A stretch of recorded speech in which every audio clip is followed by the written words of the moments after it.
Well, God has to have agency. God has to be significantly more powerful than us, and God has to be significantly interested in us. Igtheism, often called agnosticism, is the theological position that the question of God's existence is meaningless because the word God lacks a coherent, universally agreed upon definition.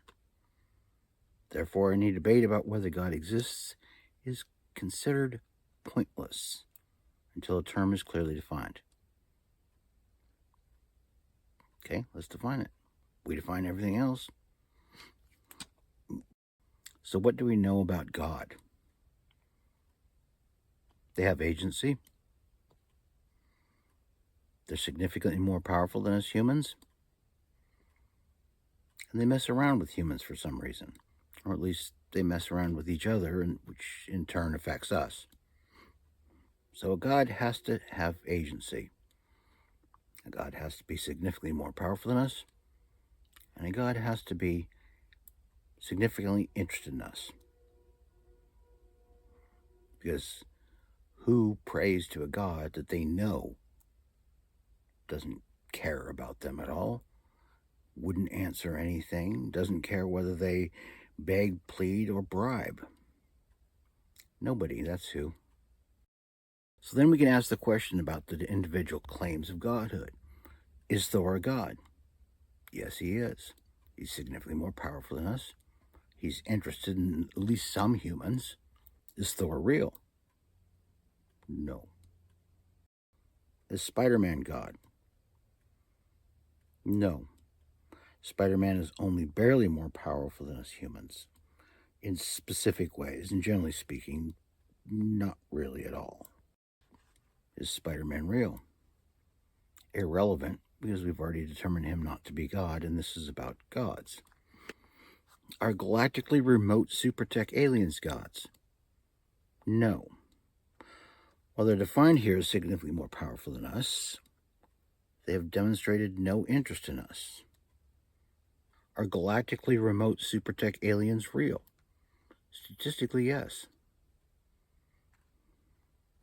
Is Yahweh God? Yes. Is Yahweh real? No. We know who, where, and when Yahweh was invented. Now, the reason for using the word significant is so that the dialogue takes a mutually agreeable direction. I can say, bench pressing 200 pounds is significantly more powerful than us, and someone else may say that's not significant. Bench pressing 1 trillion pounds would be significant, and I'll agree. Bench pressing 1 trillion pounds would be significant. So an argument over significant will escalate the qualifications until both parties can agree. And the same thing is true for significantly interested in us. We can discuss that back and forth until it escalates to a position that we both agree on. The reason I say significantly more powerful than us and significantly more interested in us is because that argument can be used by any species, Terran or otherwise, to determine whether another being is God to them.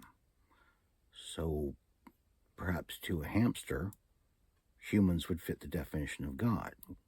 So even an alien species, off-planet, extraterrestrial alien species, would be able to use this definition for God. This definition would even work for a group of gods. A group of gods can say, is there a being that's significantly more powerful than us and is significantly interested in us?